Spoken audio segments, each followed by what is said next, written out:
sana ba't magkasubol tayo nitong ating control panel niya.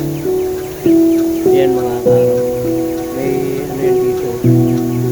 Naka cover niya. Ayun, at tignan natin mga kaharap.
Yan na yan mga kaharap pagkabuo na.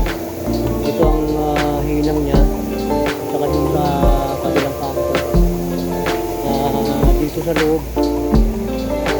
Ayan isa dyan may spot window dyan doon yun.